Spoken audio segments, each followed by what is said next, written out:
Is there such a thing as writer's block? Well, what does it take to be super creative over the course of a career, over 10 years, 20 years, 30 years, 40 years? 4 specific nootropics that you can use to improve your creativity. 20% of scientists and researchers take prescription drugs in order to increase their performance in some way. It's very hard to be an artist and to survive over any reasonable period of time. Creativity now is as important in education as literacy. I think the writer's block is the best way in the world. It's about filling your We're going to cure writer's block. The Writer's Block Podcast. Welcome to the Writer's Block Podcast, episode number 7. And on today's episode, I'm chatting with my Chasing Ghosts bandmate, Chris O'Neill. Now, when thinking of people to have on as guests on the show, Chris was definitely at the top of that list. He's seriously one of the most creative and talented people I know. And he's one of those guys that can do everything, like, really well. He's an excellent pianist. You got to be careful with that one. Guitarist, vocalist, songwriter, and we get into all that in our conversation. But what I was really interested in is his business, Frostfire Audio, and his studio set up down in South Melbourne. This is where he records soundtracks, audio, voiceovers and sound effects for video games, television, commercials, film, etc. And he's worked with some of the best, the biggest brands like Google, Panasonic, Yamaha, Honda, BBC, Konami, Uniqlo, heaps more. And as I record this today, which is the 25th of April, he is trekking through Nepal with a group of fundraisers to help build a school. We didn't really get into too much about that, so we'll definitely have to do a round two. So not only is he a super talented guy, he's also an absolute legend of a human being. Links to everything can be found in the show notes at thewritersblock.co, and don't forget to check Chris out on Instagram at Chris O'Neill FFA. So ChrisOneilFFA, or on his website at frostfireaudio.com.au, which is spelled exactly as it sounds. Hope you enjoy it. Chris, thanks for coming on the podcast. Thanks for having me. It's I'm all jacked up on, like I said, one of those Shine nootropic drinks. It's chock-a-block full of caffeine. Sounds like a good time. So I smashed one of those on the way here, and we're sitting in your studio in South Melbourne. You just showed me some work that you've been working on that we're not allowed to talk about. Not yet, no. Not yet. But I'm pumped because it looks and sounds pretty awesome. Thank you. But we'll get into that. We'll get into that a little later on. But I thought we'll start off. Let's go way back to the early days. Let's talk about where you grew up, Sure. schooling, and how you first sort of got into music, I guess. Yeah, okay. I guess if we go all the way back, then... Way back. Way back. My first introduction to music was... I kind of grew up in a very musical family. So my old man's a sound engineer, and my mum teaches pre-primary school music. So teeny tiny tackers. That definitely helps. That definitely helps, yeah. And so, yeah, look, my first musical experience that I vaguely remember, but just remember being told about, was working out. We had a piano, like this beautiful old piano at my folks' place, and I remember working out the theme to one of my favorite cartoons. It was pretty straightforward, but I just remember going over and just tinkering with it, and then next thing you know, sorry, which cartoon? It was called The Animals of Farthing Wood. I vaguely remember. Yeah, this. 90s animation. It's great. Right. And yeah, so I remember doing that, and then suddenly I was in piano lessons, and I think that was kind of the catalyst of my folks going, all right, we should probably do something with that. Yeah. And then, yeah, did that all the way through to year 12, did year 12 piano, picked up saxophone along the way and joined jazz bands and worked out guitar and vocals and just whatever else along the way. And it's kind of, the rest is history from that. One of those freaks. I try. Can play anything. Oh, I can play a lot of things, but I don't think I can play them great. That's the main thing. I think I can play them passably well most of the time. Right. Yeah, when it comes to, especially the sort of stuff that I'm working on and writing these days, when there's things that are very specific, I will happily be like, here's my rough idea, and put that down, and then call in an expert and go, cool, can you make this actually work, please? Yeah, yeah. And you've always been a Melbourne boy? Yeah, so mum comes from northern Sydney, and that probably was the only other consideration for a little while of like where I would think about living in Australia. But getting into music, it was kind of like it's Melbourne or Sydney. I already knew people in Melbourne. I guess I'm staying in Melbourne. Yeah. So yeah. So when did you start like playing live? Because that's how I first met you. Right. My oldest memory of you is playing piano, actually. Yeah. Solo. I'm trying to think. Well, yeah, electric piano. Solo at a gig somewhere. I was there with Andrew Lim, watching him play. Oh shit! Okay. And you were playing after him, I think. Yeah, probably. I mean, so me and Limmy met a long time ago, both doing the solo artist thing. Yeah. Played a lot of shows together. So yeah, I mean, I started doing the singer-songwriter thing through high school. You know, joined a few little rock bands. Mm-hmm. Performed as just a solo. I was classically trained on piano for a while, so did Eisteddfods and did concerts and things like that. But yeah, the first time I kind of got into actually doing anything vocally as well was, I think, high school performances, and then like not jazz band, but there was also musicals and whatever that I just kind of joined and was part of in that, and then worked out, yeah, I actually really enjoyed doing this, and then away it went into trying for the singer-songwriter thing. And that's how I met Lim, and then that's how I would have met you, and then that's how I met Jimmy, and that's kind of how everything is connected in the end as well. How'd you go at the Eisteddfods and stuff, like nerve-wise? Oh, God. And the reason I asked that question is because I did them as well when I was young. Right. I got as far as the state final, and my nerves were like through the roof. I was playing, it was the Yamaha Electone Festival, so it was in an organ. Right, okay. So I was using both hands, feet. Got two pedals on your right foot. Yep. With switches on either side of your foot. So God, see, that baffles me. yeah, it was crazy. It was crazy when I think about it now. But my right foot, which was on the volume pedal, there was a volume and an expression pedal. So it was on the volume pedal. It would shake violently throughout my whole performance. Oh no! To the point where like you could visibly see it just shaking, just like pumping that. away. Wow. Yeah. So the volume was like swelling. It was crazy. It was like a vibrato going on. Which is great if that's exactly what you want. Which it wasn't. Which is not. Yes. Yeah. It was crazy. And that's really the only time I've ever got sort of nervous performing in front of people. Right. Okay. Is doing that. I'm not sure why. Whether it's a solo thing, like it's completely different. Like in a band environment. Oh, true. Yeah. Look, I only did a couple when I was younger. I vaguely remember one, and I just remember sitting basically in a church for hours and hours and hours and hours. Got up and played my song, and then waited another few hours, and they're like, "Cool, you didn't win." And that was that experience. Right. And then I thought, this is shit. I don't know why I worked so hard for it. Yeah. And the next one, actually, I won. I won whatever my little division was, and I was very young at that point. So I'm pretty sure I was nervous, but there's obviously a part of that of like spending so much time just sitting and waiting that you just kind of don't care. You just want to get it done. But solo performances, yeah, I've definitely still. It takes me a little bit to get settled a lot of the time. Even nowadays, if I'm feeling particularly nervous, if I'm just doing a solo cover gig, or like, yeah, especially when I was doing instrumental stuff, or like sitting an exam or whatever. Oh yeah, absolutely. Yeah. I also remember a few gigs early on when I was doing just standing up and playing guitar, and that was a whole new experience as well. Yeah. But standing up to play and sing at the same time was just like, it feels like my legs are about to give way. I was shaking, the same thing. And I remember somebody telling me the secret of like, if you're really, really nervous, if you just curl your toes up, then it stops you shaking and you focus on that, and no one knows that you're that nervous because no one can see, your toes curled inside your shoes anyway.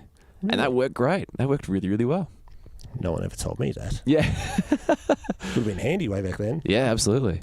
So your dad, you said, is a sound engineer? Yep.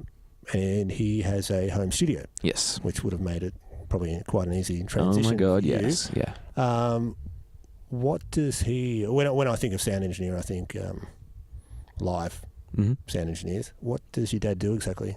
A bit of that. So I grew up with him being a studio engineer and a live sound engineer, mostly for the ABC. For ABC and Triple J as it was at that point in time. And Triple J then was quite different in the 90s to what it is now.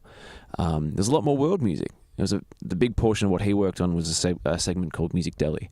And that actually shaped a lot of the sort of stuff that I listened to growing up, because he would be working with lots of Irish music and then lots of African music, and so the people that he would work with, the shows he would be involved with, the bands he would play with, the people he would record and then bring home to record in the studio were from all over the place. And so I remember my first experience with kind of commercial radio was a really strange one, because I felt like all my classmates when I was a kid were, well into this sort of stuff. And I had no idea. I'd been listening to everything else that had been coming through in different languages and in different vibes and in different whatever, and just thought that was what everyone listened to. Fascinating. So yeah, he's definitely still a studio engineer. He recorded both my EPs many years ago. He mixed one, and the other one I got done by Andy Ellis in Hollywood, I believe. That was the very first one. So he's recorded a lot of people. He did some work with one of Gautier's side projects a little while ago. Yep. But then he also does outside broadcasts. He met the guys from Hanson the other day when they were in town. He recorded them. Like, he does a whole bunch of weird and wonderful stuff. That's awesome. So he's still quite active. Yeah, absolutely. Yeah, that's awesome. So did you have any like early jobs or anything? Or did you go straight from school basically into producing sound? Like, gotcha. I mean, your dad's an engineer and he's got his own studio. Now you've got your own studio. Yeah. Like, what was the transition point? Yeah. So I definitely used that studio space for a long time afterwards, because it was easy. So even like after I'd moved out, I'd still be ducking back over there to try and use the space for whatever I was doing. Because I guess the nature of doing freelance stuff and freelance audio means that whatever you can do to cut costs in the early days is exactly what you do. Absolutely. But yeah, so I went straight from high school to studying. I actually didn't want to do music for a little while. I thought that I'd seen kind of the ins and outs on how stressful it could be, all the extra hours. Like, if Dad was around on the weekend, then that could be really exciting as a kid. Otherwise, he'd have to work sometimes. And just things like that, I remember shaping my experience with the idea of music as a business. Yeah. And yeah, that definitely didn't pan out, because here I am now. But I remember doing some writing, starting songwriting maybe about year 9, year 10. And then doing a little bit of composition for a friend's animation for VCE in year 11, year 12. And that was it. That was the deciding factor of like, I want to get better at writing. I'm enjoying this composing thing. Let's see what we got. And so I went straight from high school to studying at Box Hill. And I did a degree there in composition. And then as soon as I finished that, I actually kind of ended up juggling a lot of different things. I went from high school going, I want to study to be a better songwriter, was the main focus. And then as I got through the composition course, I went, I want to be a composer, focus on that. And then as soon as I finished that course, I got thrown, look, it wasn't a record deal, but it was bloody close enough to for what it was.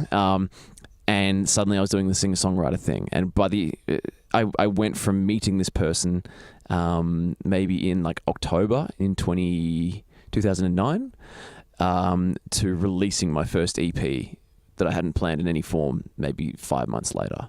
And then kind of followed that for a while. And then once that died down, composition picked up.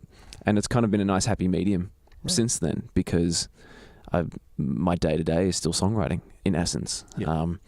But it's usually for film, it's usually for other things. And so, yeah, it went from high school, in summary, it went from high school to studying, to working and utilising the studio space down the back of my folks' place as much as I could. And look, even before I moved in here, I worked out of a couple of other studio spaces as well. I did a little bit of travelling, especially one of the companies I'm working with regularly at the moment. They're based in Berlin as their main headquarters. And so I went and spent a bit of time in and out of that studio when I was in Europe recently. And yeah, so there's been a few other like little studio spaces to work out of, but the most regular and long terms were definitely at the back of my folks' place, and then this space now. Yeah. The whole singer-songwriter thing, it baffles me. Like when I listen to, and I say that because like when I listen to your music and like your solo stuff, and I listen to stuff that Andrew Lim that we mentioned before has written, like they're ridiculously good, catchy, memorable songs, like stuff that you would hear on the radio. But it's just so hard to break really through. hard. It's crazy. It's crazy. Yeah, and that's just it. I found the walls that I came up across were a lot of the same walls as Andrew Lim as well, from the conversations we've had over the years, where there's some fantastic opportunities and launching platforms available for artists in Australia, especially Triple J Unearthed, any number of different things. If you can land a really good sync deal, then that catapults you, and suddenly that's a career-changing thing. But it's pretty limited in a lot of ways. It's pretty limited in the styles that it'll afford access to. So at that point in time when I was doing it, the main thing was you really needed to get a radio play. You needed to get that as something to propel you. And to get onto your mainstream radio, there's a lot of other things to jump through before it can even get in rotation. And then once it's in rotation, it might not get enough rotation to make a blip on the radar anyway. And so you would need Triple J or something of that sort of size and status to then push you into that world. But to get into Triple J is a very narrow band as well, with a lot of people competing for it. And it was just one of those things where I think the timing of what I was doing, the timing for the styles of what I was doing, it probably wasn't really right. It just didn't really suit the Triple J vibe. That was kind of what I took away from it at that point in time anyway. Yeah. But yeah, it's really hard. And it's interesting having a very much outside perspective, looking at how other countries and other entities tackle it.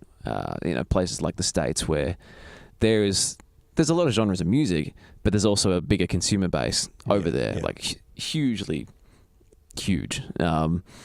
And so that means there's a lot more people who are willing to be into whatever your particular niche style is, which can, get you going in the first place. Yeah, that's it for sure.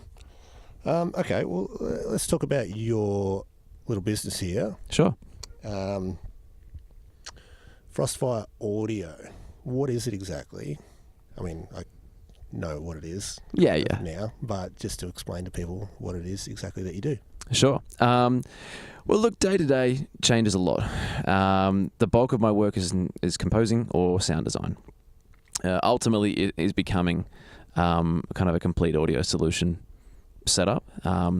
I'm very lucky that the things that most of the time I do everything by myself, but I know some fantastic people that I call in for other things as well. So most of what I end up working on at the moment is working in ads and short films. A couple of features in the pipeline. Hopefully that all comes off. But the other stuff that I do is a bit more left of center is things for VR. So I've done a couple of VR short films and experiences, games, general sort of audio direction, installations, voiceover directing. I've done a little bit of as well. Creature voices is something I spent a bit of time on. I spent time on that this week, making some weird kind of gargly under the sea creatures. The mic set up there. I wondered what you might be doing. Yeah. Oh, so yeah, a lot of what I end up doing with games has been less straight up composition and more sound design or creature design, right. Which has been in the last few weeks has been dragons and goblins and then weird sea creatures. Zombies, whatever it might be. There's always scope for it, and that's a lot of fun. Fascinating. It's pretty soundproof in here. It's reasonably soundproof. Do you get weird looks through the window? Yeah, you can do. I think dragon noises. Curious, yeah. So I haven't got some blinds for that particular window just yet. But most of the time, if I need to make some really, how sweary can we get? Whatever you want. Most of the time, if I need to make some pretty fucked up noises, then I'll just try and wait till everyone else has left. Yeah. So because that's more a performance thing by that point. I mean, thankfully the rest of the office. So outside this space, obviously you guys can't see it right now, but outside this space is a couple of other open plan offices. And so this is definitely the most soundproof and treated area in the complex. Yeah. But it just means that sometimes you'll have other people chatting away or like walking past or playing other music, so they won't hear me, which is great. Yeah. But if I'm feeling particularly self-conscious about making a exceptionally weird noise, yeah, I prefer to wait till someone else isn't around just so I can make sure I get it right. For sure. When I first found out that this is what you do, especially when it comes to like video games and stuff, I thought, there's no job that I can think of that would suit you better, and not in regards to the weird noises and stuff, but thinking, and especially with TV and the commercials and stuff, and all the different elements that are involved. Yep. And as you said before, you've dabbled in so many different instruments and stuff, and we often joke in Chasing Ghosts that you're definitely the most talented one in the band, but it's not a joke. Different set of talents. Yeah, and that's just it. It's just different between us. And like reading the testimonials, the customer testimonials on your website, there's actually one on there that sums it up perfectly, and that's from I've got it written down here from Fabian. Yeah. Okay. Yep. He writes, Chris is one of those freaks of nature. Yeah, there we go. I said that before. Chris is one of those freaks of nature who can do everything, write great songs, sing well, produce, create awesome sound effects, manage teams, and most importantly, gets on well with every single person he encounters. It's very sweet. Perfectly. You're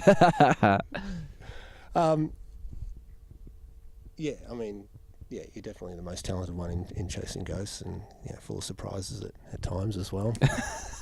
Good surprises for sure. Is there a lot? I mean, talking about video games, is there a lot of Australian video game production? Yeah, there's quite a bit. So where we are right now is actually about 100 metres down the road from the arcade. And so a lot of the Australian games industry is based in Melbourne, and a lot of the Melbourne industry is based in the arcade. What is the arcade? So the arcade is it's a complex. It's a whole bunch of little offices and studios in one roof, effectively. Right. It's a lot of the indie teams in there. Some of the bigger teams are based elsewhere. Some are based in Docklands or City Road and things like that. But a lot of the smaller indie teams and some of the bigger ones as well, all function in that same space. And so it's kind of like an incubator, I guess. Okay, right. But there's a lot of stuff that goes on in there. So the industry itself it's pretty small compared to a lot of, let's say, China or the US or a lot of European areas of the industry. But there's quite a lot going on. There's always stuff going on.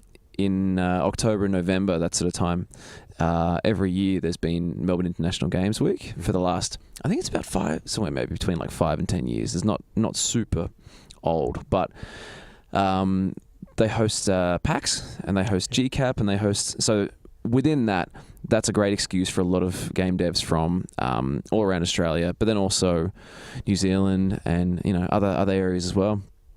Will fly in, take part in big conferences, and then present at PAX as well. And PAX, I think gets something like 60,000 people through the doors over the weekend in the exhibition centre. It's a big public display with a lot of the really big players. So you get Microsoft and Nintendo and Sony all showing their stuff, as well as the indie teams too. Do you ever get involved? Yeah, absolutely. There's been a few, at least a couple of years where there's been things that I've worked on being presented, or I've manned the booth a few times as well.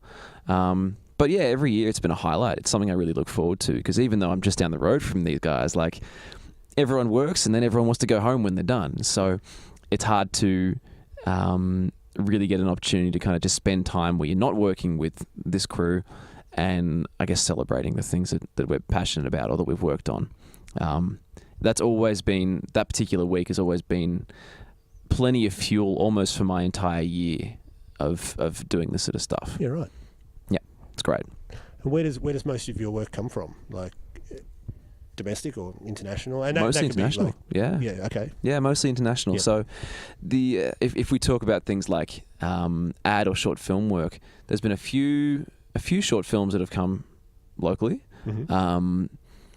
The bulk of my workload. So last year was a huge year, and I can't remember the tally that I did. I did a little post about it to summarize a year in December, obviously. But like, it was about 170-ish projects that I worked on last year. It was huge. And a lot of those were ads or related to ads and the short films surrounding that. And most of them came from Japan, China. I think there's one from the Philippines and Thailand, Germany, and there's a couple of worldwide ones as well. So most of them are overseas, but being funneled through the company I'm working with, AudioForce, provides a lot of those, a lot of that workload. And so that comes directly from Berlin or Tokyo. Right. I imagine like working on video game projects would be pretty fun. Yep. Do you have like a preference of? Depends on my day. I think that when it comes to like entertainment and creativity. Oh, for sure, for sure. Not specifically. I think that like I definitely live the grass is always greener approach most weeks, where I'm looking at this and going, shit, I really don't have enough time to really sink my teeth into something that I'm really excited about. I've got a 3-day turnaround, cool, and then it's out the door. And then there's other times where you're going, oh, I can't believe this project has blown out to 6 months, Yeah. So it really depends what I'm doing at the time and where I'm getting the most joy in whatever that particular task is. So games a lot of the time are a longer, slower process. Just because of the nature of building all the systems and everything else. And you always have to wait for people to leave the office. Yeah, exactly. Well, exactly. Yeah, just in case. Yeah, but it really depends on what the project is. So there's one, if I'm doing games, like I said, a lot of the time it's sound design, and when you're making weird and wonderful creature noises, then that can be a hell of a lot of fun. And other times you're like, why can't I get this gurgle right? I don't understand. Do you find yourself just like pissing yourself laughing? Oh, yeah. Yeah. Making these stupid sounds. Yep. Especially when you listen to something out of context. Like when you've got, most of the time you'll get a bit of footage or something to try and match the animations to. And so if you're imagining, I don't know, a funny little creature that is swiping at a player, right? And you get an animation of just this creature swiping. Let's say that whole animation lasts like 1.5 seconds. For you to get this thing right, you've got that 1.5 seconds on a loop over and over and over and over and over again. And then when you put it away and listen to it back and check it out without the footage, you're like, holy shit, this sounds disgusting. What's going on here? Or it's like, I don't understand how that noise came out of whatever this particular thing was, but here it is. Great. And I often wonder how much the people in the office surrounding hear me either swearing or laughing. So, do you ever get the urge to just add something completely random to like this creature swiping? Oh like, yeah, motherfucker! Yeah, shit like that. And then the little pixelated glasses come down. On top. Yeah. I've definitely thought about it. There's a few times where, all right, a good example is one that I was working on last night. It's a funny little minion creature, and the idea of this creature is that in the circumstances of the game is this will appear en masse and we'll just try and swarm the player, right? And was finding that when you kill this thing, so the death animation that I had to work with was the most over the top thing that I'd come across in a while. So for a little minion creature, where if you cast something, these things die in one hit, right? So you could take out 5 of them in one hit. And this thing had a death animation that lasted about 5 or 6 seconds with what looked like almost a curtsy and then a headbang and then like a feint on the side afterwards. And that was just looking at that and going, how I don't understand. And that became an amazing source of frustration and hilarity when you're realizing that you could just do something that's really prissy on the back of it. Yep. And you really emphasize the curtsy element or the woe with me damsel fainting thing. I haven't submitted it to the clients yet. Most of the time there's no time, but I'll laugh about it in my own time. Yeah. Nice. I got a little glimpse of this before, but let's talk about the creativity process itself. Sure. For when like a client comes to you with a project, what's the process? Most of the time, I just end up hounding for questions, and so that my immediate boss, his name's Eric. He's usually my correspondence for a lot of the Audio Force projects. And he, by the time he gets to me, will have sussed out a lot of what a project needs. Like, he'll have done mood boards, he'll talk to a client, he'll get a lot of things ready. And even then, I will hound him. I will just bombard him with questions and say, so when you say this needs to sound like the color red, are we talking like a crimson red? Are we talking like a and just it can get very specific. So I use that same approach with everything, being that for me to conceptualize something, it's much easier for me to ask a shitload of questions and say, all right, A, B, or C, cool, A, B, or C, and then try and get a feel from it from there. And it's meant my strike rate is generally pretty good, because by the time I get to the stage of actually creating something, I've got a pretty good vibe as to what the client is after. And a lot of the time it's less about a specific thing. So it's kind of about reading between the lines that most of the time, unless they're very musically, they've got a musical history themselves, a lot of the time they won't know the right terminology, or they'll kind of know it. Yeah. And so you've got to find ways that when they're talking about, all right, I really don't like that drum sound, it's not about the drum sound, it's about something else that is rhythmic that's happening, off to the side. And so finding out specifically, like things like breaking it down to how long are we talking, what's the turnaround, what's the vibe, is there anything in particular you really need to hit, especially when it comes to ad work or short film stuff. It's like, okay, you have a very particular thing in mind, I need to make sure that I hit this thing at 28.5 seconds, for instance. Above all else, that's the main thing. Yeah. And then once I've kind of got a good selection of notes and I've refined it, then I'll start sitting down and powering out ideas. And that can really depend on what I'm doing. Sometimes I'm working purely on top line things, and top lining is when you are effectively just creating a structure of a song.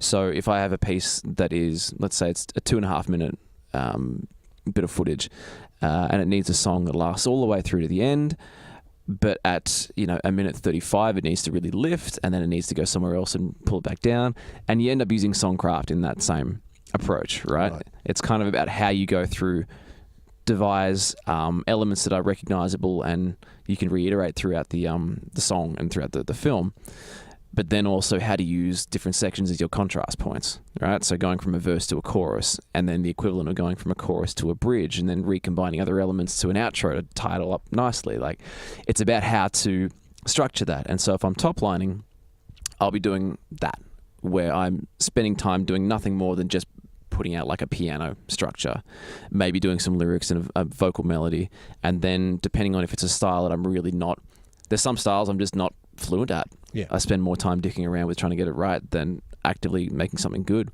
So when I'm top lining for those sort of styles, I will then send that off to maybe someone else in Audio Force, or someone else to be like, hey, can you put a beat behind this, or can you call in this particular vocalist that and whatever it is. And so for that sort of thing, I will always start with just a piano outline. And I'll just spend time just trying to map out how I want things to change in some form. And then it'll be melody and lyrics. And usually it just kind of goes piano outline, melody. I'll sit there with, a different piano tone or like electric piano or something, and just come up with a whole bunch of little ideas for main melody things. And then once I'm happy with that as a basis, then I'll start the lyrics. And a lot of the time that will usually be a pretty good way that I'll move forward for everything. Often we'll start with piano or something as like a chord foundation, and then move on to other layers as we go. I know a lot of people like to start with a beat and kind of get that happening, but I usually start at the other end of the spectrum. But I'm not stuck to it. Yeah. If something comes to mind where it's just like, oh, here is one particular phrase or word, or some of the footage you get is pretty wacky. And so sometimes that can be a great source of inspiration for just some strange vocal line that then the rhythm of how you say these words influences the rhythm of how you're going to sing it, which then gives you a great little melody or a lick to feed into that. And then away you go and you build on that. So that's most of it is, I'll usually start with a piano structure. I'll have a shitload of different tracks open at any time and just go, cool, that's an idea, duplicate, start a new one. That's an idea, duplicate. Yeah. And then often, if I can, I'll try and walk away and come back and listen through and see what I'm feeling is the best one from that.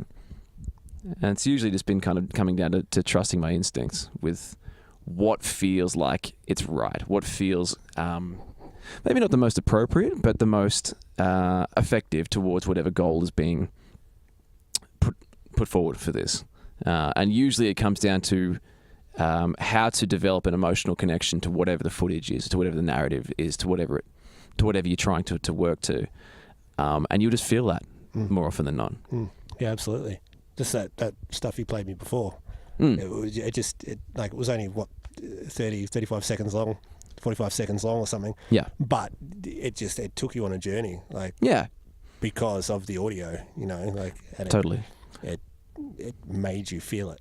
That's exactly what maybe that's a better way to describe what I do. I'm not sure. Maybe that's just what we're going to talk about from now on, is like, oh yeah, I make people feel things through music.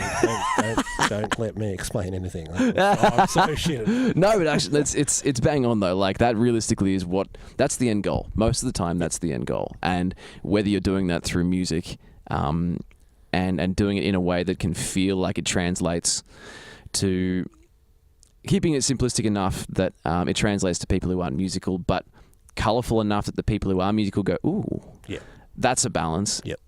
As is the same way of how to approach sound design for moving a narrative forward is the same sort of thing, where it's about how you can kind of develop things. So as a good example would be a VR film that I worked on a little while ago. There's a whole bunch of recurring thematic elements in this particular experience, and they're visual thematic elements, and as well as other kind of psychological things. And it's all about how you can initiate an idea and then develop that idea and then keep developing that idea so that it becomes something that is identifiable and then tied to that particular experience. In the same way as when you hear the Mario coin noise, you know what it is straight away, right? Yeah. But it's how you can progressively kind of introduce things so that it feels like it's believable and part of the experience, and then you walk away and go, oh, I remember it because of this. Yeah. So you end up using a lot of songwriting principles in that as well. You don't want to give people too much information in a verse, right? First opening lines of a verse, you give them a little bit, and then the next time you give them a little bit more, and then by the end of the song, all the layers that you want to overlap, you can overlap. Yep. You know. Yep. No, I think you do it very well. Yeah, thank you very much. Just from the little taste that I've had. Yeah, cheers. Let's talk about your studio. Sure. What have we got going on in here? It's look, this originally was a room that was set up through Electric Dreams and Level 2. I'm not sure it was Level 2 Entertainment or Level 2 Studios, but they were in cahoots. And just down the road is Electric Dreams as well. A very talented bunch of composers and audio people. And so this room sounds like a brothel. It does. It really does. That's next door. Which is there's a whole street of them. Yeah. So this room in itself was originally designed and packed out. It's all rock wall. It's all been kind of customized. The back wall is padding, so that's not a hard wall over there. It's got this delightful black velvety coating on it, but yeah, it's all padding. So the whole notion of what this room was originally designed for before I came in here was for outside broadcasts, as a mix hub for outside broadcasts. So I couldn't tell you anything more than that as far as who it would have been involved with, but like outside broadcast be sent to here, they do a quick mix pass and tidy up and whatever, and then send it off. So I managed to walk into a space that had at least a little bit of treatment at a foundation level, which is hard to get.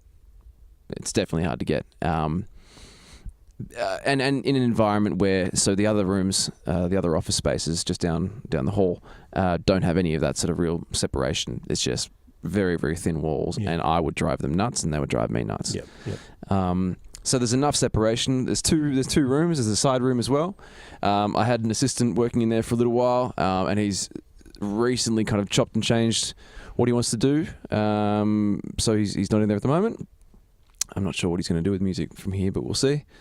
And then, so that's a slightly smaller room that's also going to be used for as a drum booth, and I've used it for some vocal recording as well for Chasing Ghosts. Yeah, I mean, there's a beautiful little checkerboard pattern. Got some panels from the ABC that they were just throwing out. Nice fiberglass panels.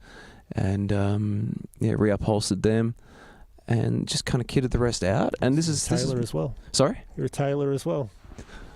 Oh well, no, not really. No, this was getting a little bit of help from a handyman family member. Mm-hmm. So I stood there and helped hold things while he made sure it was all schmick, which was fine by me. Absolutely. And what is it about this space that sort of, enables you to do your best work? Like, Sure. What do you love about it? I like one of the things that I felt was really important for this space early on was there was a certain level of acceptance of the limitations of it. If I was to buy a warehouse and start doing everything from ground up, and set up a studio space and build it, then I would probably do things a little bit differently. But for what it is, it's great. It's not super dead. It was pretty springy when I first walked in here, and so all the padding within the space has definitely deadened it a lot. But there's just enough air that it doesn't feel stifling most of the time. So I really like the fact that it is an environment that I can use, and you can see the microphone next to the rig. Like I will do singing in here all the time, or vocals in here all the time, without worrying about it. I will track in here all the time, right next to my rig, because everything's quiet enough. So as a space, the size of it was really important. Getting the initial acoustic treatment was really important, but I actually had a real focus on, like I said before, the limitations of what I could do with this, and just trying to find other ways to make sure that it was still not presentable, but like inspiring. Yeah, and so that for sure. The first things that I did when I moved in here, obviously, was kind of set up my rig, but then shopped on Gumtree and found a couch, shopped on Gumtree and found a table, shopped on Gumtree, and there's a nice little writing cabinet over there which is full of mics and microphone cables, and then grog up the very top as well. I was going to say, it kind of looks like a grog cabinet. It's a great grog cabinet. And so I wanted to make sure that I had a space that I would be really excited to bring people into, and that would look presentable, and even if it's not a space that I can record big ensembles in, then at least I can host. At least I can get vocalists and solo players and people to come in and feel a vibe and get their best performance out of that as well. And a place that I could walk in and be like, this is really cool. Yeah. So that was kind of the main starting points of just how to make it. If I couldn't get it to a world-class studio setup, then what other things can I do to make it feel like one at least? Yeah. I can imagine if you were starting from scratch, like in a warehouse environment or something like that, it would almost never end. Yeah, totally. Like you could never get to that point where you're 100% happy. Yep. Whereas if you're in a smaller place like this and you do have limitations, as you say, there comes a point where you have to say, okay, this is it. Pretty much, yeah. I mean, so... And you have to be happy with that. Yeah, so at this point in time, next door, the side space is mostly untreated. There's a couple of little movable panels and things we can use. But I just haven't firstly, I haven't had a whole lot of time. So this space functions, and that's great. Secondly, I haven't really found a way that I am totally happy with to really commit to on how to treat that side room just yet.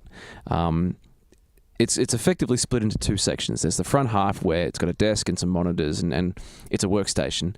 And the back half has a little alcove part as well, which is great for tracking drums and vocals and things like that, because it's just a slightly different density of reflections and natural reverb from what's going on in there. So I really like that, but I'm not 100% sure how to try and maintain that and maximize that and also keep it efficient for other people who will be working in that side space as well. Yeah. I've had a visitor from the Berlin side of Audio Force come and work in here for about 6 weeks earlier this year, which is great. Yeah, absolutely. But yeah, just finding that there's more and more things I'd really like to do. So I haven't hit that stage of knowing my limitations on that room yet. But this room, yeah, absolutely. Put on lots and lots of bits and pieces. And the next stages, I suppose, would be putting some blinds up over there, perhaps. But otherwise, you can see there's some there's door seals. There's been a bunch of just little handyman stuff attached here and there. but yeah, there's definitely limitations, and I'm kind of happy to have hit them by this point. I spend enough time in here as it is. Yeah. Like, Yeah, definitely. Speaking of the blinds, where you can see straight out into the open office space Yep. out there, do you find it like a positive or a negative thing that you're working sort of tucked away? in sort of close proximity to a lot of other people? Oh, right. Like, as opposed to if you were here by yourself with no other people around. Sure. There's something kind of reassuring just about having people around, Yeah. I think. It definitely has changed the way that I work. So previously when so in other spaces that I've worked in, like I said, the only really long-term time that I spent in a particular studio was the one down the back of my folks' place. So that was just kind of like, it didn't matter what I did, what I wore, how I presented myself, or like there'd be no one there for most of the day. So I was just by myself. Yeah. And when I first moved into this space, I did find it a little bit difficult just to be like, this is quite a different environment. The other spaces that I'd worked in, they were established studios in their own form, right? Whereas this is a space where there's still offices, there's still other people working 9 to 5, right? Yeah. And so having that early on definitely was just an extra factor to creative output. It was something that I was very aware of, and I didn't want to be, treading on their toes or being too loud or being whatever. But I mean, as time's gone on and the treatment's gotten better and there's more people in the office out there as well, so that like everyone's doing their own thing. No one really cares. No one pays any attention. And it's great to be able to walk out, say hello to someone in the kitchen, and then be like, great, I've seen another human today. Yeah. Sure. It's that little bit of interaction. Yeah, just a little bit. It just gets you out of your head. Yeah. And I think that's a very, very valuable thing for longevity. Yeah, for sure. Just back onto the studio here. Mm-hmm. Is there anything in particular, or any one thing that you couldn't function or work without? Just something that personalizes your studio, and right. You need that there. You need that there to. Oh God. Okay. I haven't really found. I was thinking about this. I haven't really found any one particular thing. Mm-hmm. There's a few things that I found as like a more recent introduction that's a quality of life increase. And things like a really quiet air conditioner is amazing. I mean, we've been in here with the aircon off for maybe an hour and a bit now, and it's getting toasty. So when I'm in here for 8 hours and there's all the machines running, it gets very toasty, especially in summer. So it's been really nice to have an aircon that, well, firstly to have an aircon, but secondly to have an aircon that's really quiet so I can keep working while I'm doing it. Yeah. I did have an experience a few years ago where in particularly hot summers, I would have to stop work, blast the aircon, and sit for a few minutes, wait for the room to cool down, and then turn it off because it was so loud. It was amazingly loud. So that's one. Otherwise, I just really like my setup. I think I really like what I've got at an ergonomic level as well. There's 3 screens now as well. Previously, I've only had 2, but that extra screen is fantastic for myself, and then also I put lyrics up there when I need to sing or when someone else is singing. Yeah, perfect. The whole space itself is really good. That would probably be most of it, to be honest. Otherwise, if you want to talk like pure fundamentals, things that I couldn't function without would absolutely be the treatment in here. Because you do still hear people walking past occasionally, especially when they got particularly loud heels. It's like the cement floor out there, so you can just hear clack, clack, clack, clack. So yeah, pre-acoustic treatment, it was a really tricky thing to try and work in here and feel like you weren't overcompensating for all the extra reflections and the extra noise and extra things that were going on. Interesting. Like when I asked Travis Price, who was on episode 2, who's an illustrator, the same question, and he said natural sunlight. Just natural light. God, I wish. Yeah, and that's something I really miss. Made me think like none of the recording studios I've ever been in, and probably because of soundproofing purposes, you have no natural light. Yeah, I actually found. I wonder if that affects, like, has a negative effect I'm definitely more aware of it than I've ever been. Yeah. So the previous studios that I've worked at, most of them had natural light in some form. Right. Even if it was kind of secondary, I suppose. So out the door over here, there's some really nice windows. The view's a bit crap, but like it was sunlight. And for a long time early on in the piece, I would sit there most days and eat my lunch just looking outside. Yeah. And that was great. Yeah. It's kind of like it would feel like you were back in touch with the world in some form. That space is now another office space. So I can't really sit there and eat my lunch anymore. Yeah. But yeah, and it just means that I've spent more money taking myself out for lunch in the last 6 months especially than I ever have, just because that's my excuse to get outside and reconnect with the world in some form.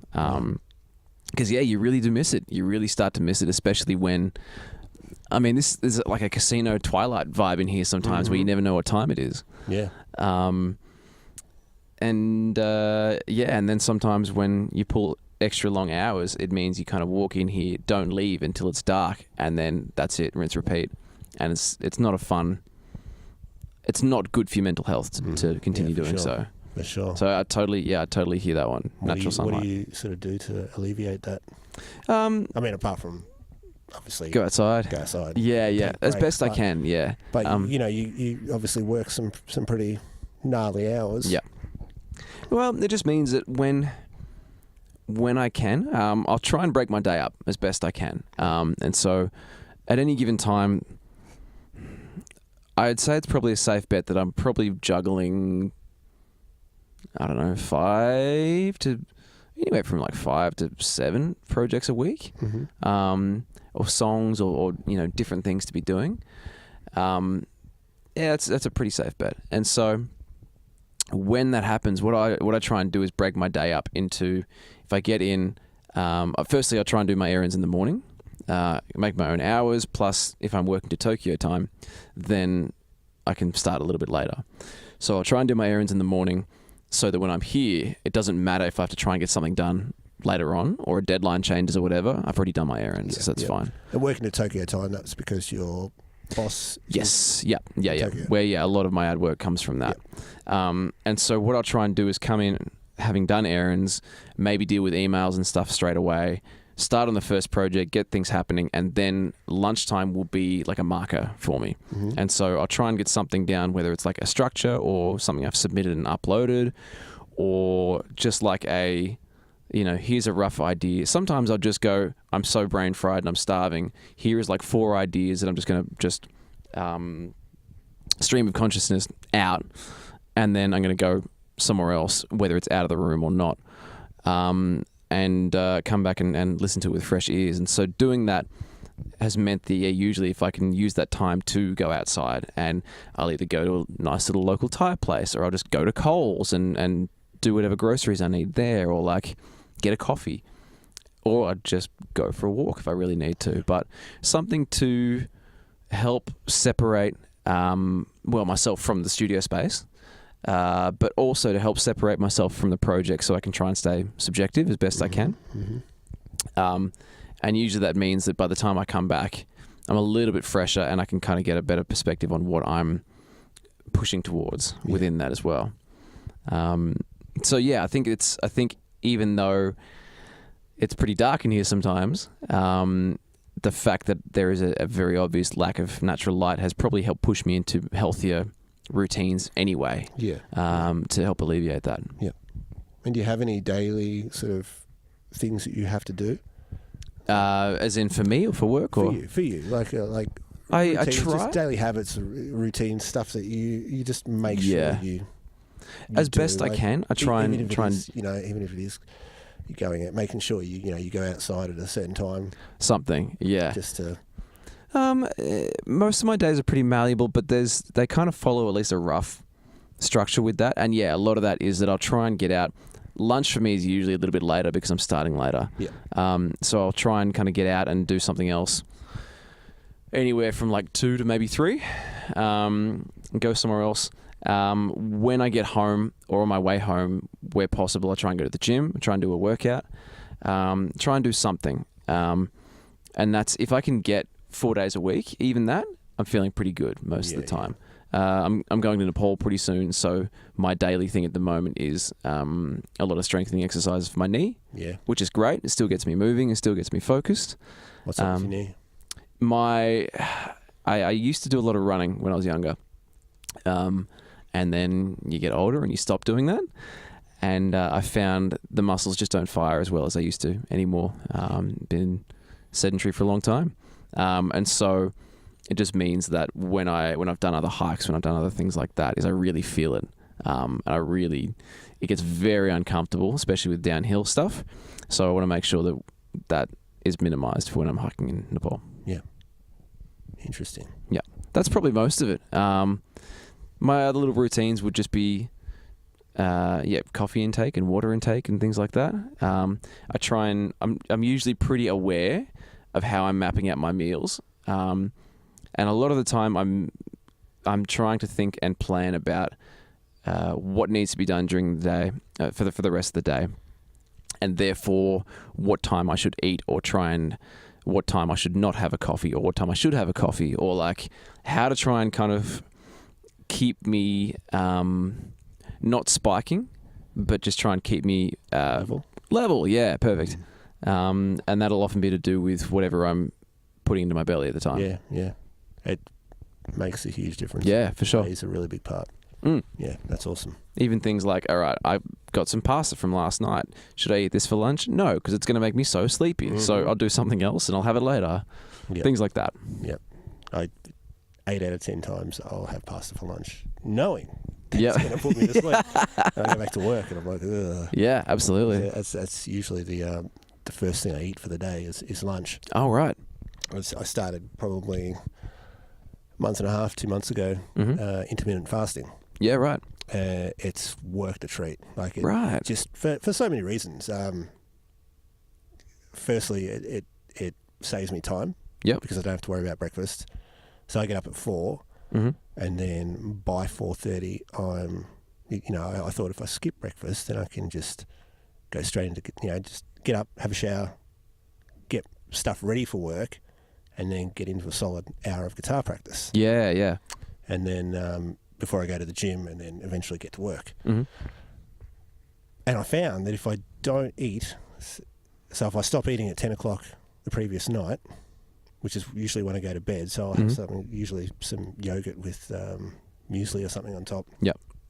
And then go to bed, and then stretch it out to 2 o'clock the next day. Mm-hmm. You get a bit hungry in the morning. Yeah. But it keeps my mind alert, keeps my brain. Right. It's crazy.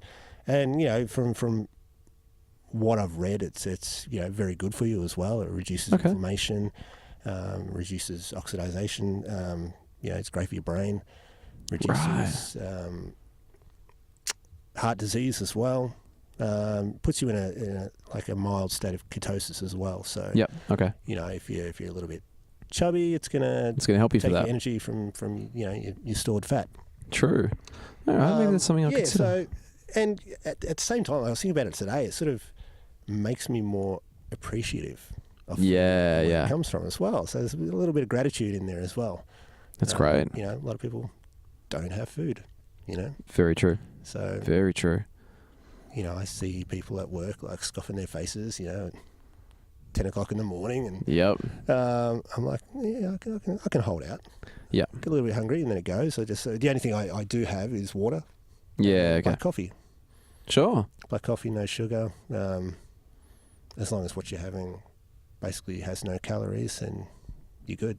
That's great. I find a lot of my morning is pretty sluggish. Like, it takes me a little while to really get going. Yep. And it could very well be that. So I guess another routine for me is that, like, I generally can't function unless I've had a shower and I've had breakfast. Yep. Don't mind about coffee or tea or whatever. Yeah. But, like, those two things are usually what makes me feel human. But I'm also super aware that I just suck for the first little while after I've eaten. Mm-hmm. Brain's not on yet. Yeah. So, look, I'm absolutely willing to experiment with that one. Yeah. See if that one works. It took me a little while. It took me probably a week to sort of get used to it. Yep. Because I would stretch it out. Yeah, okay. And thinking, there's no way I could hold out till 2. And then you just do. Your body just gets used to it. It's like, feel your stomach starts to rumble. Yeah. Like 8 o'clock in the morning, you start thinking, oh shit, how many hours have I got?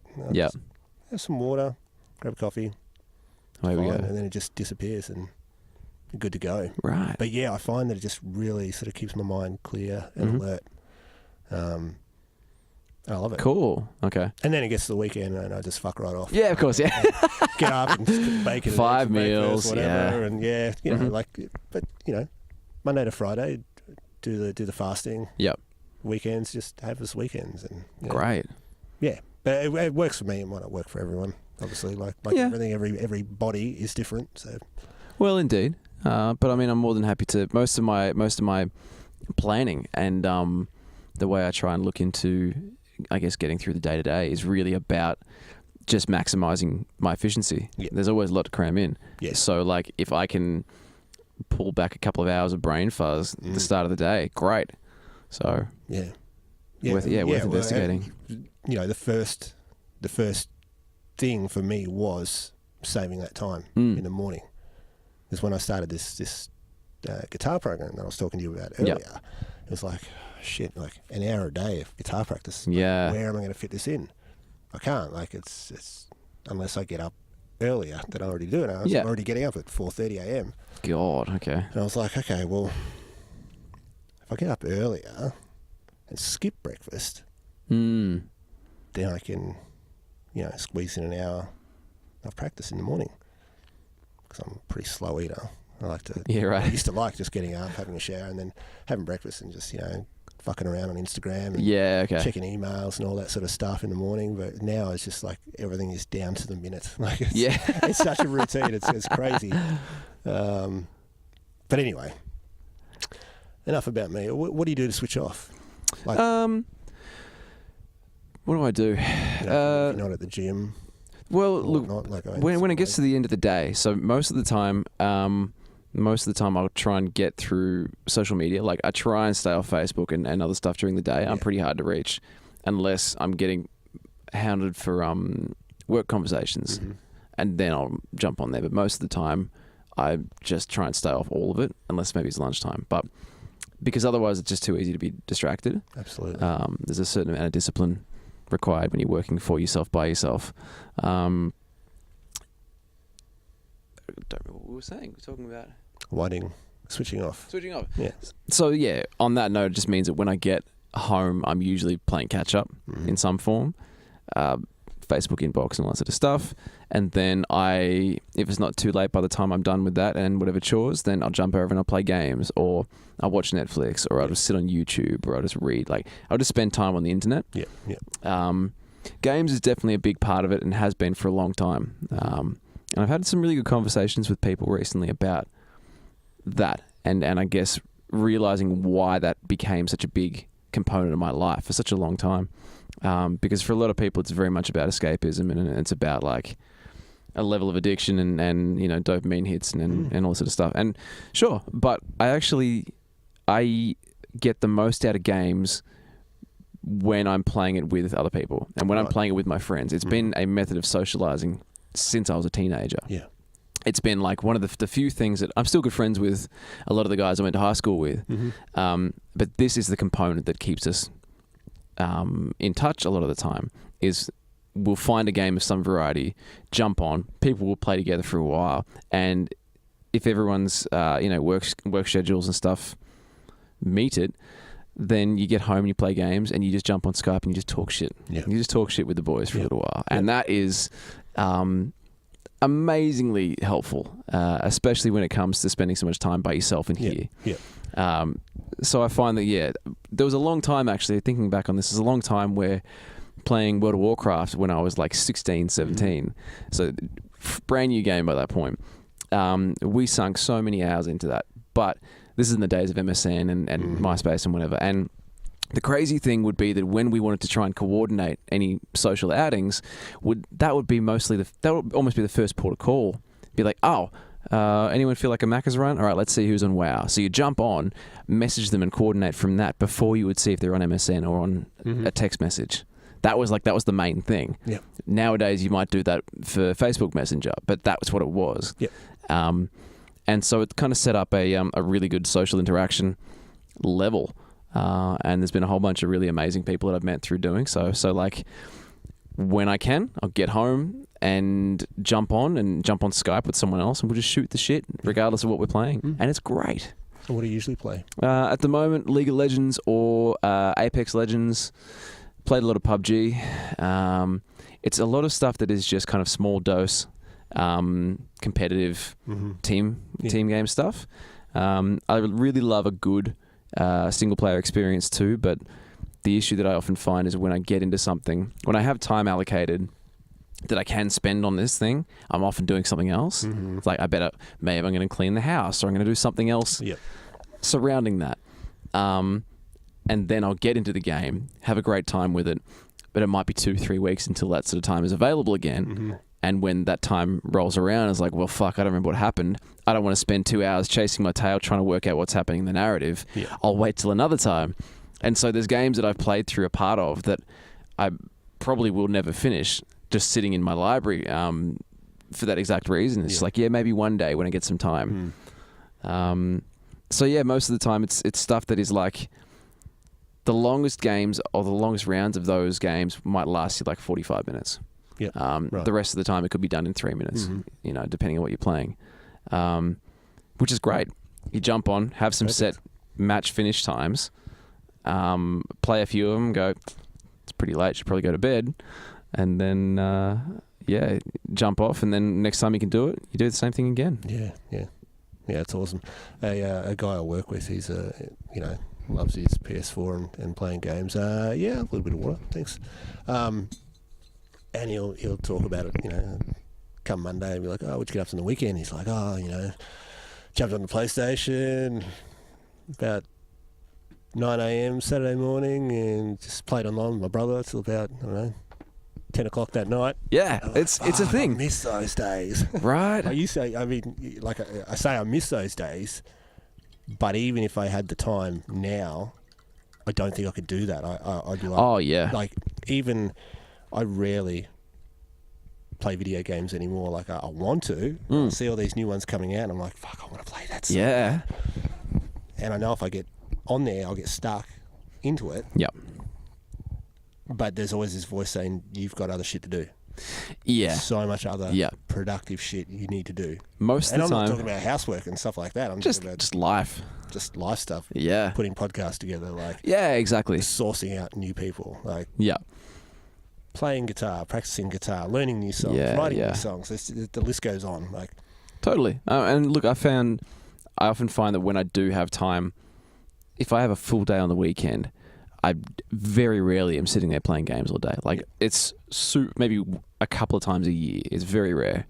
I'll happily sink a few hours into it if I get the moment, but it's kind of like, all right, I will do that after I've done my other errands, and I'm going to go down and do some washing, or I'm going to the adulting shit, and using it kind of as a reward at the end of the other things you got to do has been the best way to kind of keep a balance for that for me. Yeah. Because it is something you can just keep doing.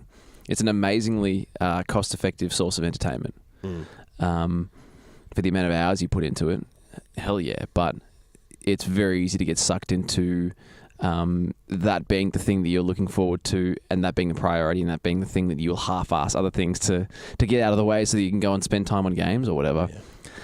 And it does come back and bite you in the ass sooner or later. Yeah, definitely. Definitely couldn't agree more. Okay, we kind of got off track, didn't we? Down the video game rabbit hole. Yeah. Thinking about all the stuff that you've done, all the projects you've worked on, what's been some personal highlights?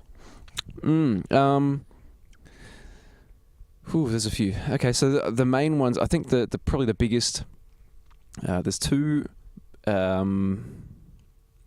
Words.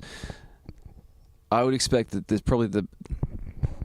I'm the worst at words. Fuck, I can't words right now. Welcome to my world. Oh, God. The two probably most important ones, and the things that really kind of got things moving for me, started in 2015. And the first one was I did some music, and I did a remix for one of the extra side releases of Metal Gear Solid 5. So it was a piece that was not on the soundtrack itself within the game, but it was a Konami commissioned remix of some of their other stuff. So there was a CD that was being put together that was all the big tunes from the other series, like the main tunes and the main themes, the main vocal things. And so I got asked to pitch for doing a remix of Snake Eater, which is one from Metal Gear Solid 3. And yeah, I won that one. And so right behind you, in fact, you can see the CD case. So that was all, yeah, Konami official. And that went through, it had to be signed off by Kojima-san, which is great. And a nice one to be able to talk about. He had a few things he really didn't like. I took a little bit too many liberties in some of the chords I chose and things like that. But it went from the piece itself, if you're not familiar with it, it's a very James Bond piece. It's a very James Bond piece. And they wanted to take it into a 90s Portishead trip-hop vibe.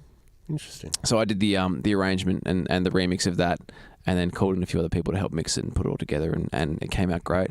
And just having that as a credit, as a starting point, was enough for people to go, oh, and actually pay attention, which was really cool. It was an amazingly big difference in how people responded to me when I'd be talking to them at games events or other events as well. And then the other one was I worked on the very first BBC VR documentary a few years ago, which was called Easter Rising: Voice of a Rebel, and that was to do with the 100 years since the Irish Easter Uprising.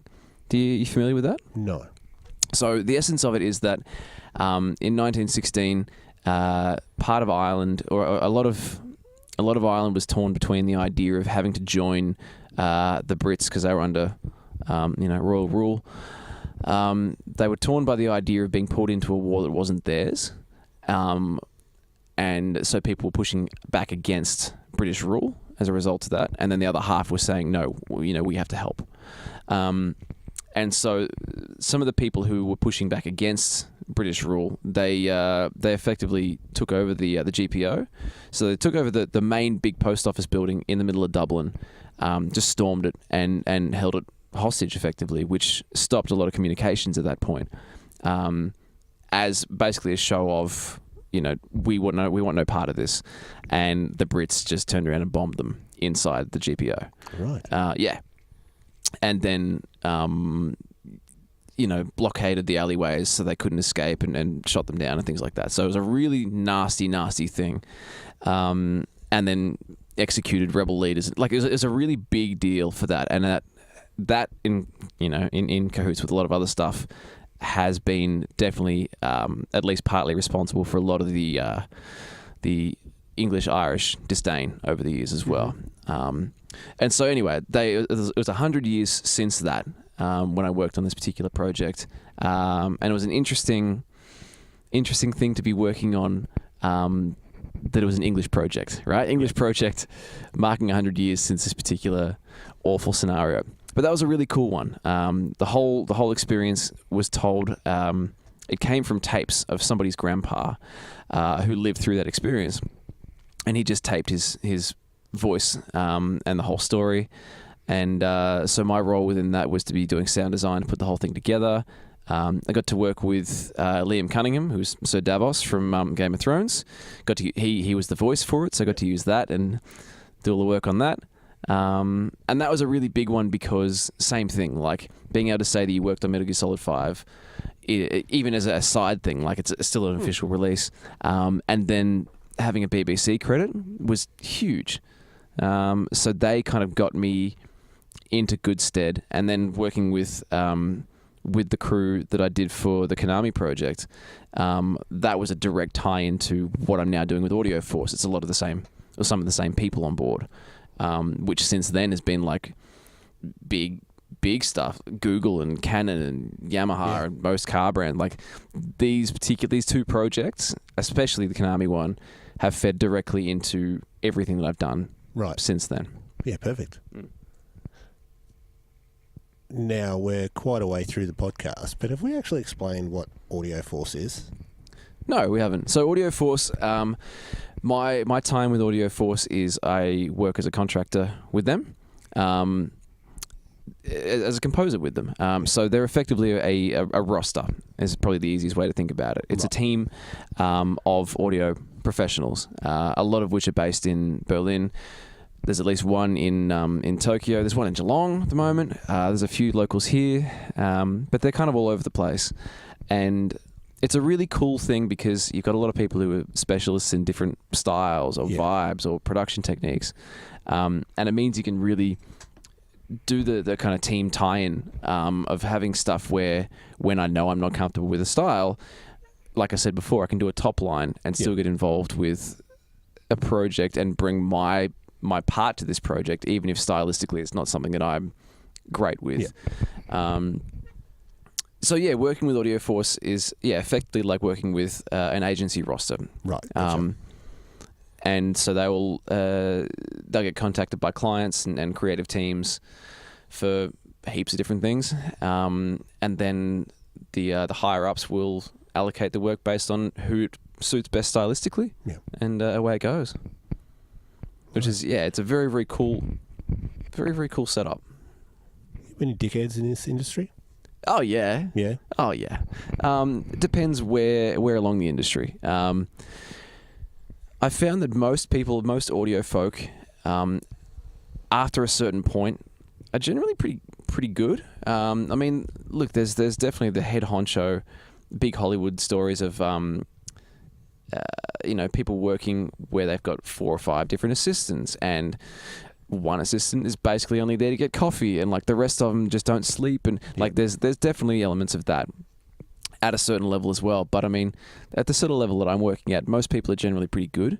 I often find more of the dickhead elements comes from sometimes people calling the shots, not the audio side of things, but the people calling the shots along the production side of things. People not making up their mind, people changing their mind, people having totally unrealistic expectations, or just like disappearing off the face of the earth for a little while. That tends to be where things become the most ugly, I guess. But that's kind of the nature of the business, and like that's not an audio specific thing. It's just working in film and working in creative stuff. Right. In general, everyone has to suffer through that. Yeah, I bet. Speaking of creativity, is there anything, like, have you ever sort of experimented with, like, different mindsets, I guess, like different techniques and things to try and promote or induce creativity? So things like meditation or nootropics. Yeah, a little bit. I've had one of those little things that goes off on my phone every day. It says meditate. Yep. And I've had some times where I've been fantastically rigorous with it, and other times where I really just haven't. Yep. And like I love it. I swear by it. It's just not been. I'm definitely a creature of habit, and I need to spend time committing to keeping that in my habit, and then when something changes to disrupt that, then I got to start all over again. Meditation has worked fantastically. Other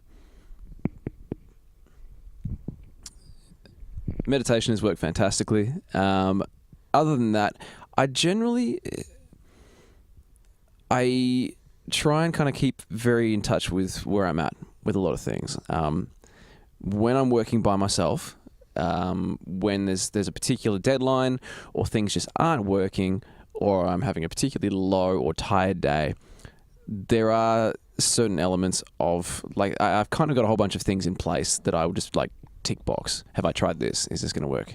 And it starts with it could be little things like unloading. So if there's something that I'm just feeling is just disrupting my whole workflow, it could be either having a phone call with someone or writing it all out and just being like, what am I feeling? Why am I feeling this? Unload it and put it into a Word document that I'm never going to send anyone, or whatever it might be. Yeah.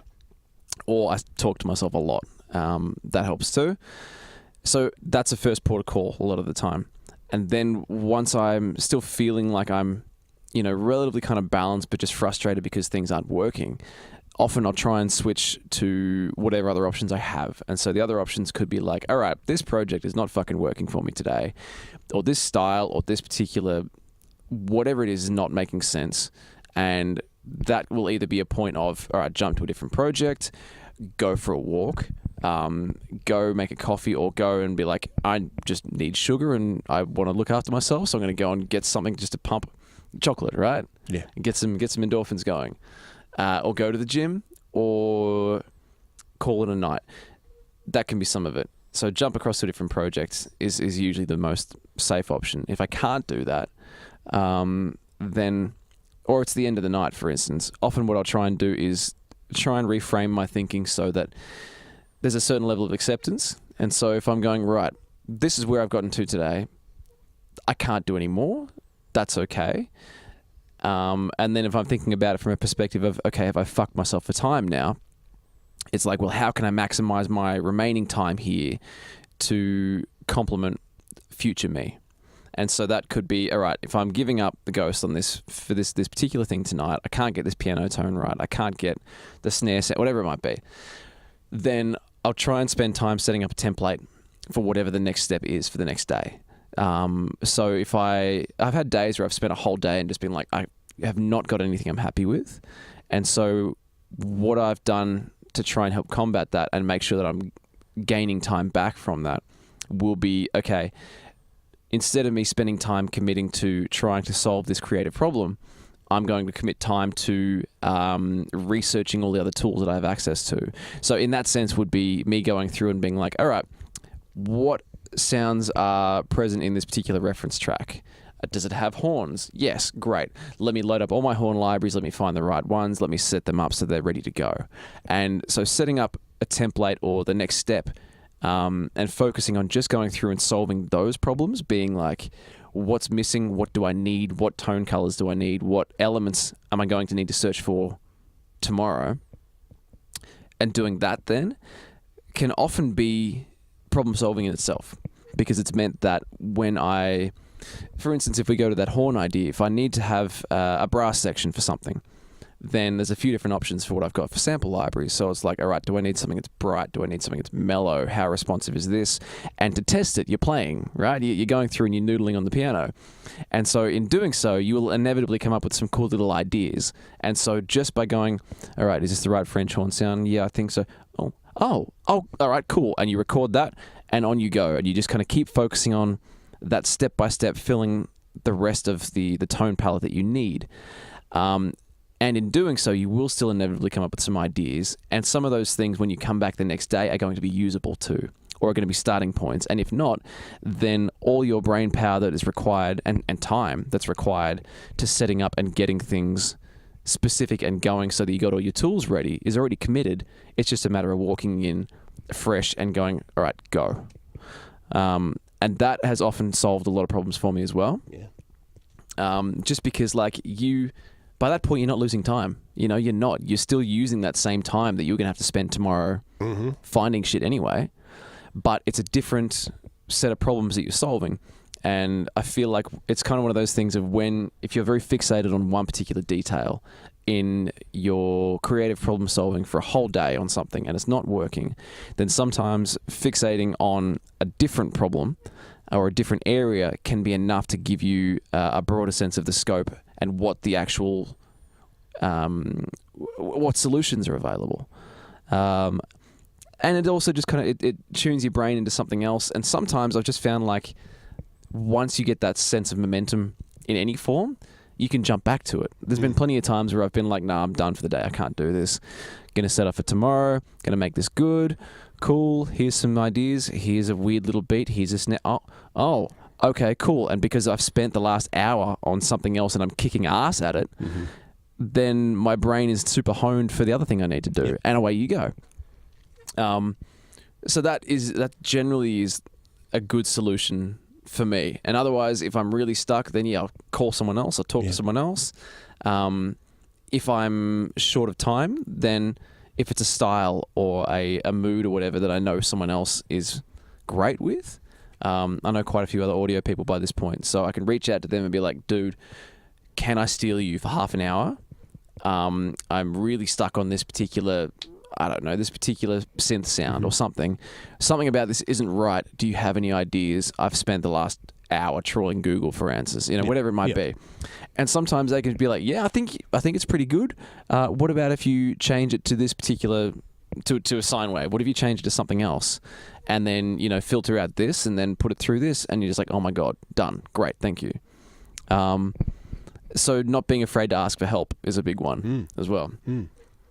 That's such a productive way of handling like a creative block, I guess. Yeah. And it's good that you're so in touch with your mindset and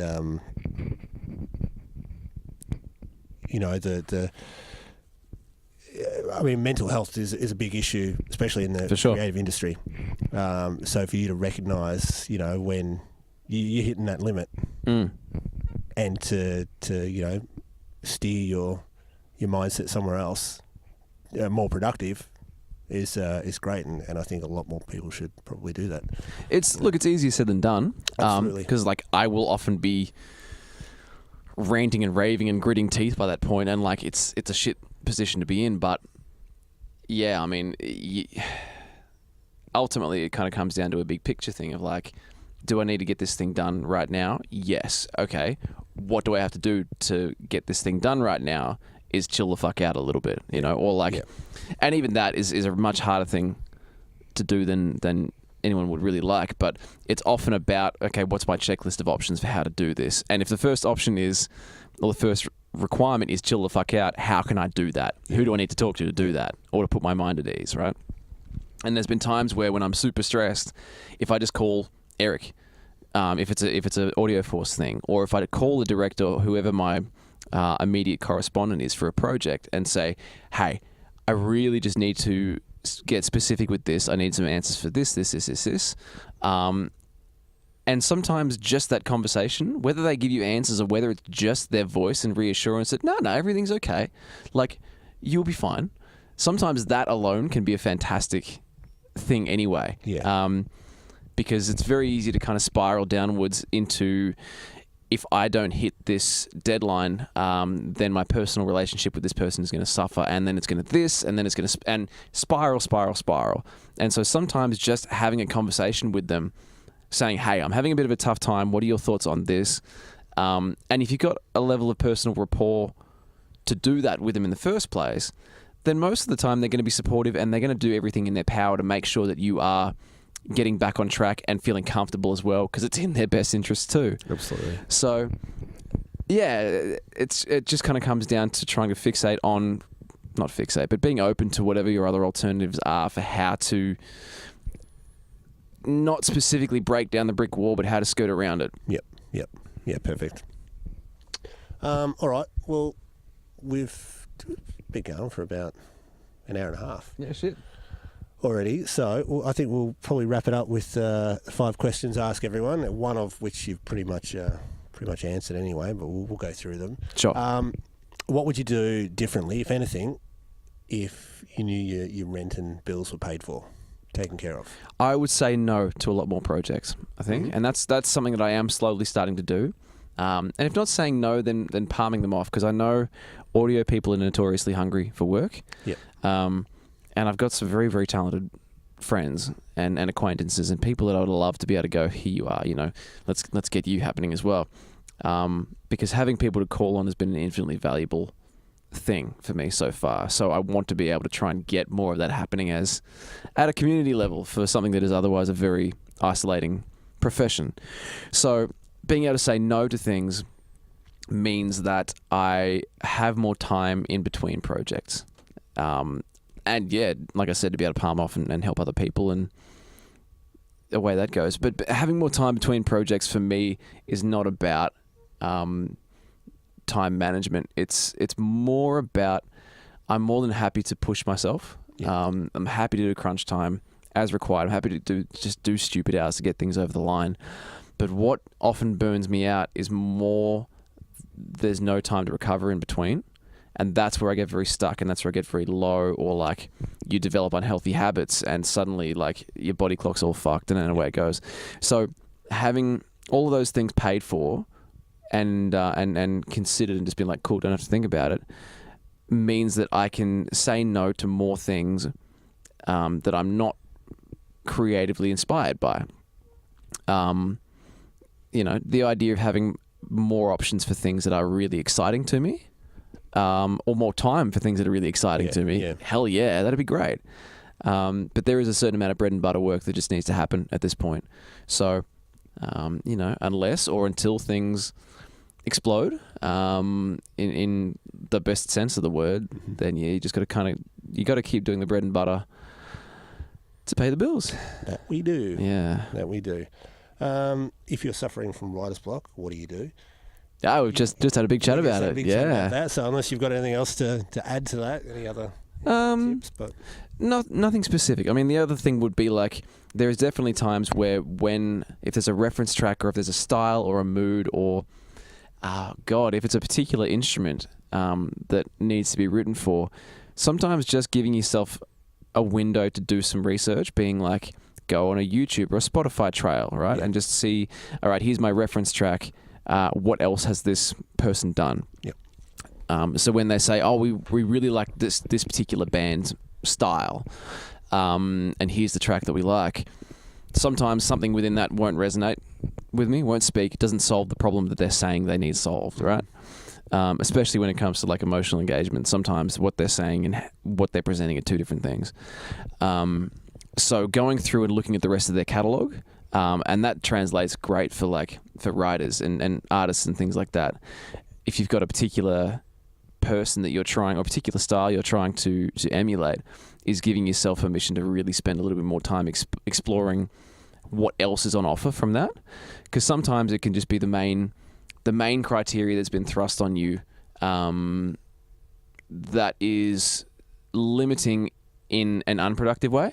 And so having a bit of time to explore and seeing what else, when they say that they want something in this particular style, it's like, cool, well, what else is this person doing in this particular style? Oh, great. Okay, that solves that problem.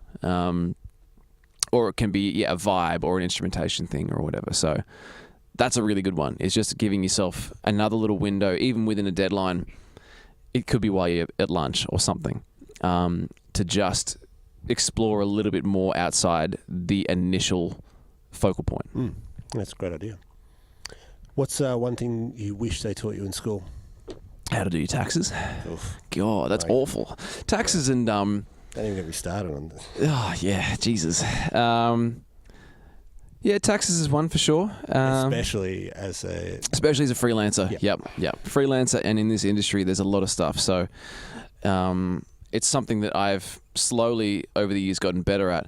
But it's still an ordeal for me to go through and actually consolidate everything. Yeah. It's just other things. Well, in fact, that would be something where, jumping back to question one, that's something where I would happily spend at least a little bit of time just getting all the systems of my life well and truly, in place and fine-tuned. Because by the time I get home, I'm usually too brain fried to really be spending time on fixing it. Yep. I hear you. Any favourite books or podcasts? Books. I haven't read a lot of books in a while. There's been a few, but nothing that really stands out as all-time favourites from recent times anyway. Podcasts. I've actually spent a bit of time with... I really enjoyed Serial, but I think that's one everyone talks about. Dan Carlin's Hardcore History. Amazing. So good. Really, I sunk a lot of hours into that. I had to step I never away. know what the fuck's going on. Halfway through, I'm thinking, what is even happening? But it's so good. Yeah, exactly. It's a bit like Game of Thrones to me. Yeah. I never understand what the hell's totally happening, is. but I just find it enjoyable. Yeah, but I had to step away after the Blueprint for Armageddon one, which I think is about 14 hours worth of podcasts or something, and I was just like, everything by this point is very dark and gloomy. Need to back off. Yeah. No more true crime. Just need to do dumb shit. So I listened to Jordan and Jesse Go, which is literally a podcast about nothing, and then from that, a friend of mine recommended what's it called? The Adventure Zone, which is in fact a D&D podcast. And I've played D&D a couple of times over my years. It's just been D&D, you mean Dungeons and Dragons, yeah. It's one of those things where I've played it a couple of times. It's never something I really got into hugely, but I was like, yeah, it's kind of fun. And a friend of mine just begged. He's like, "You have to just give it a try. Just bear with me." And I was like, "Fuck, all right, fine." And I didn't realize, but it's hosted by the McElroy brothers. Do you know them at all? Do not know them. Oh, my God, some of the funniest humans that I think I've come across. So like, it's gone from, I have no idea how many hours this thing is, but there's been about, I think, 3 or 4 years worth of podcasts, and today I'm now caught up 100%. Holy shit. So like, it's been an ordeal, but it's been some of the funniest podcast experience that I've come across for something I really didn't expect I was going to enjoy so much. So that's been I don't listen to music when I'm driving anymore. I spend enough time with music. So like, I look forward to putting on a podcast when I'm driving home. So that's been a big part of my time for the last little while. Awesome. Yeah. One I'll have to check out. Yeah. I thought when you said D&D, I was thinking Drunk and Disorderly. It kind of goes with the name as well. Yeah. Bit of an adventure. Yep. If you could have a conversation with your 18-year-old self, what would you tell him? I'd probably tell him to lighten up. I think that I took things very, very seriously. It's kind of like I was too old for my actual age back then. I really could have been a lot more of a fuckwit. And so in some ways that's like, it's a good thing that I wasn't, but it definitely, I'm looking back and going, man, I took things so seriously as far as how the things I did and how I interacted and focal point when it came to music and workload and everything else. And like, it's paid off in a lot of ways, but I've had conversations with people where I've realized that I partied harder at 25 and till now than I did when I was 18. And you know, I wish that I'd done it back then, because then my body could have recovered better. You know? So yeah, I think just to kind of trust and not get so wound up. When I kind of allowed myself to stop, when I allowed myself to let go of the singer-songwriter thing as a driving force in my life, it was a really dark place for a while, because it was kind of this whole question of like, you know, who am I? What am I doing? What's the point? Blah, blah, blah, blah, blah. And a lot of that, I think, is to do with how I had focused on what I wanted to do, and I guess the mental patterns and beliefs and systems that I developed through that time around being 18, 19. And I felt very let down by myself. So yeah, 18-year-old me could have just gone along for the ride, spent more time hanging out with people at gigs as opposed to just focusing on maintaining for the next gig and, you know, just relaxing a little bit more. Being an 18-year-old. Yeah. And I'm sure that, like, if, you know, in 10 years, when 40-year-old me looks back and goes, man, 30-year-old you should have relaxed a bit more, it's just going to be an ongoing thing, I think. As you said, the grass is always greener. Yeah, indeed. Good way to wrap up. I'm about to piss my pants. So let's definitely wrap this thing up. Yeah. Thanks for being on the show. Thank you for having me. It's been a good chat. It's been good to catch up. Cheers, mate. Good to see you. Thanks, mate. Hey guys, Aaron again. Hope you enjoyed the show. And if you did, I'd love it if you'd spread the word and share it with anyone you think might actually get something out of it.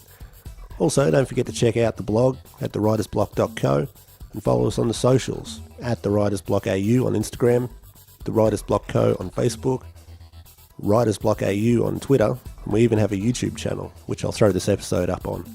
It's audio only at the moment, but I'm sure down the track we'll probably start filming them too. Till then, you can subscribe to the channel via the link at the top of the blog homepage. Finally, I know it's a pain in the ass, but if you could leave a rating and review on iTunes, that would be amazing. It really does help, I'm told. I don't actually know. But if it does, and you can, that'd be awesome. Thanks guys, see you next time.